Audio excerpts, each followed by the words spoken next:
Continuamos en nuestro programa con el gran pensador, escritor, investigador, abogado, economista que nos acompaña, el señor Rivas. Y la verdad que hay muchísimos comentarios por acá. Por ejemplo, dice Charlín 1911, capitalismo, bien particular sobre bien común, socialismo, bien común sobre bien particular.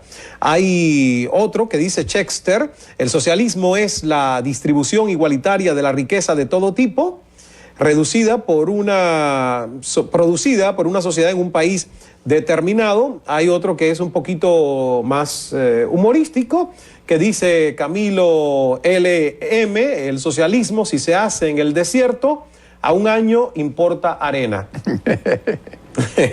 Se ríe usted, está bastante simpático.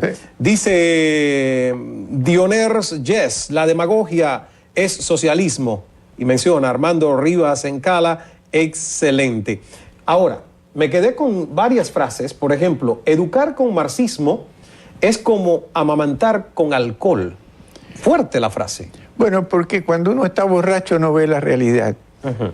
Y el marxismo impide ver la realidad porque parte de una idea del hombre que es falsa. ¿Pero ¿y dónde se educa con marxismo hoy? Bueno, se educa supuestamente con socialismo, y el marxismo, el socialismo es marxismo vía Bernstein. Porque la diferencia del marxismo con el comunismo tal como lo vimos fue que Bernstein en 1899, Edward Bernstein, ¿no?, dijo que no hacía falta que hubiera una revolución, porque además que Marx se había equivocado, porque no era verdad que los trabajadores cada día vivían peor, sino que al contrario vivían mejor. Pero que había que cambiarlo y hacerlo democráticamente, o sea, llegar al socialismo por la vía democrática, ¿no? Y lamentablemente lo están logrando, porque es, como dijo Aristóteles, dice, cuando el pueblo se hace monarca, viola la ley, y desde entonces los aduladores del pueblo tienen un gran partido. Toda la idea de la desigualdad y demás, y no se quiere hablar del problema de la creación de riqueza, que es el problema. Y entonces yo querría hablar ahora de cómo los Estados Unidos transformaron al mundo a partir de 1787. Y por eso le llamo el rule of law, porque se puede decir en castellano Estado de Derecho, pero este es un Estado de Derecho en particular, que tiene una filosofía política y que es importantísima, porque fue la primera vez a partir de Inglaterra que se tomó conciencia del hombre como es, y se hizo un sistema para el hombre como es. Y le puedo decir que usted no va a encontrar en el Federalista o The Federalist Paper una palabra sobre economía, pero el resultado es lo económico, ¿no? Y el resultado fue, primero, que las mayorías no tenían el derecho a violar los derechos de las minorías. Fundamental, cosa que los europeos no se enteraron. Segundo, que había que defender los derechos individuales, entre los cuales está la propiedad y el derecho del hombre a la búsqueda de su propia felicidad, que por suerte cada uno es feliz de manera diferente. No, porque si todo el mundo para ser feliz tuviera que ser rey de Inglaterra, todo el mundo sería infeliz. Claro, muchísimos, la mayoría, ¿no? Pero entonces el tema pasa porque se reconoce éticamente el interés privado. Y esto fue un principio que está muy claro en David Hume, porque los Founding Fathers, de alguna manera... O los padres de la Constitución, de la independencia de Estados Unidos. Entre ellos Madison estaba desde mi punto de vista muy influenciado por Hume, porque fíjese lo que dice Hume. Dice, si los hombres fueran generosos y la naturaleza pródiga, la justicia no tendría razón de ser. No haría falta. ¿Qué dice Madison en la Carta 51? Si los hombres fueran ángeles, no haría falta el gobierno. Si fueran a ser gobernados por ángeles, no haría falta ningún control al gobierno. Pero ¿qué es el gobierno? Y esto es lo más fundamental. Es una administración de hombre sobre hombre. Y por eso hay que poner un límite al poder. Y una fiscalización. Exactamente. Al poder. Al poder, que fue precisamente lo que los americanos llaman el judicial review. O sea, el rol fundamental que tiene el sistema judicial para determinar que una ley es o no. Y esto lo planteó Hamilton en la Carta 78, ¿no?, donde dijo toda ley contraria a la Constitución es nula. Y después se aplicó en 1803 con el caso famoso de Marbury versus Madison, donde Marshall estableció que era el rol y la obligación del Departamento de Justicia decir que era la ley a partir de la Constitución escrita que se había hecho. Y es por eso que la Constitución, al menos en Estados Unidos, y sé que en otras partes del mundo, es un documento sagrado y cuesta demasiado proceso para incluso hacerle una pequeña enmienda. Claro, por eso, pero lamentablemente en el resto del mundo, no sé, en Inglaterra, por ejemplo, no tienen Constitución, y como no tenían Constitución, cuando vino Attlee, ¿qué hizo? Violó todos los derechos individuales cuando nacionalizó la industria del carbón y los ferrocarriles y demás. ¿Y qué pasó con la economía inglesa? Que tuvo que venir la Thatcher para rescatarla 30 años después. ¿Por qué? Entonces, esto es importante, y fíjense, si usted me permite, voy a leer una cosa que dijo Ira Glasser en una obra que se llama La visión de la libertad, y dice: los primeros americanos realmente inventaron una nueva forma de gobierno, pero hicieron algo más que eso, declararon un nuevo propósito del gobierno. Ese nuevo propósito era la protección de los derechos individuales. Ningún gobierno nunca antes había sido creado primeramente con ese propósito. Antes de 1787 el rol del gobierno se suponía que debía ser la aplicación de un consenso comunitario dirigido a hacer a los ciudadanos virtuosos y morales. Pero los primeros americanos cambiaron todo y fundamentalmente redefinieron la relación legal entre el individuo y la comunidad. Y Ayn Rand dice algo que también en los Estados Unidos fueron la primera sociedad moral en la historia.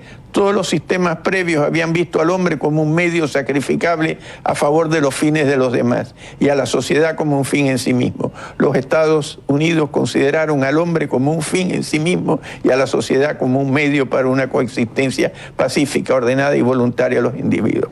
Y esto, lo que crearon los Estados Unidos fue cambiar la historia del mundo. Fueron determinantes de ese cambio que hubo en la historia del mundo, y no se conoce, y hoy casi diría que se está olvidando en los propios Estados Unidos. Claro, porque de ahí le iba a decir que Estados Unidos, por ejemplo, si podemos analizar el resultado del índice de democracia del 2011 de The Economist, Estados Unidos, creámoslo o no, está en el lugar 19. Muy por debajo de otros países en cuanto a este índice de democracia. Por supuesto, Noruega está de primero, Dinamarca de tercero, Suiza, Nueva Zelanda, Australia, Canadá de octavo, y viví en Canadá y atestigo de que es un país que me parece una mezcla de capitalismo con socialismo, algo...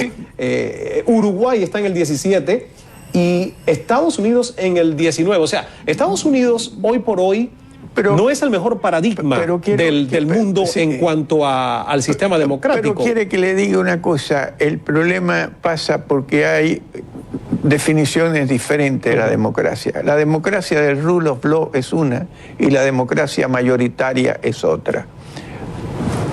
Y los Estados Unidos esto lo tuvieron muy claro para que no se violaran los derechos individuales.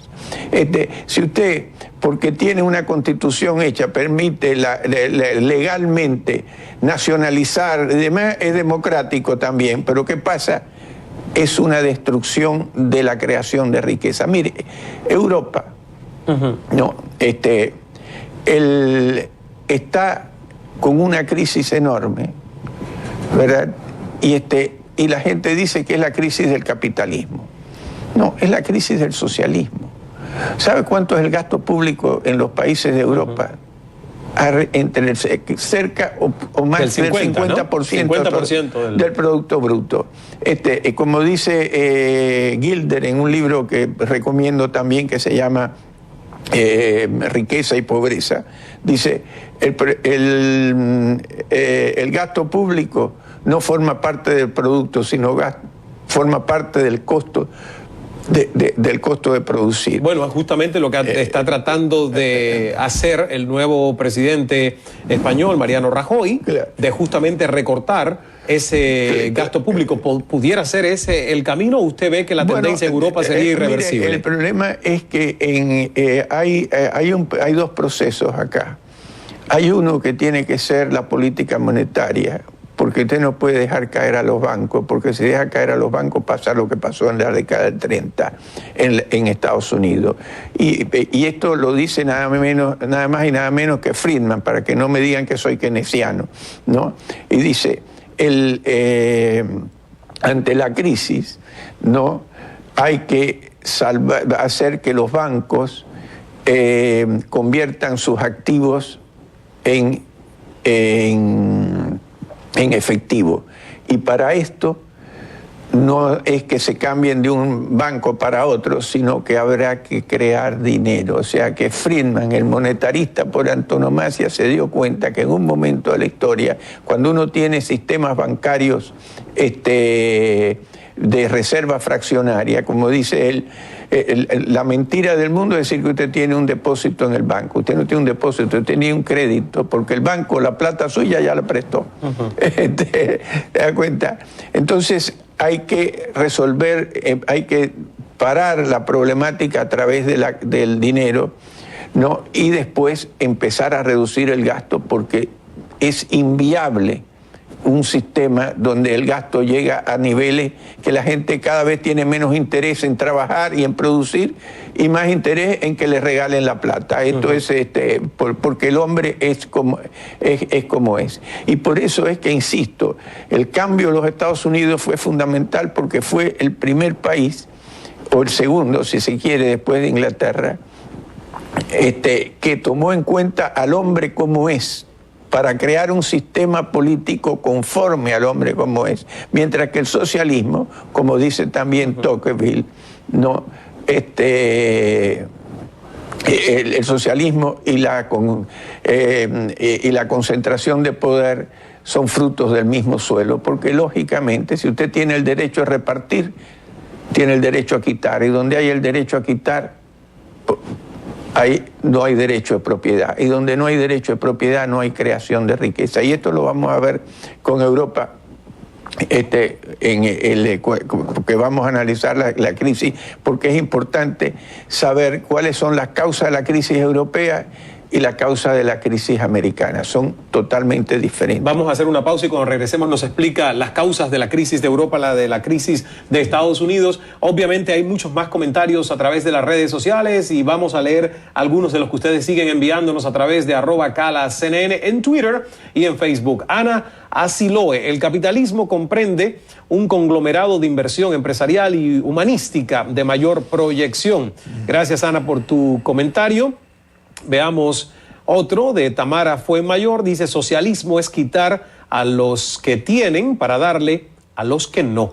El capitalismo es reproducir a los que tienen y los que tienen. Gracias por los comentarios. Repito, ahí pueden seguir escribiéndonos en @CalaCNN y seguirnos también. Muchísimas gracias, que nuestra comunidad ya va por 217,000 asociados y esperamos seguir creciendo como siempre. Volvemos enseguida con Armando Rivas.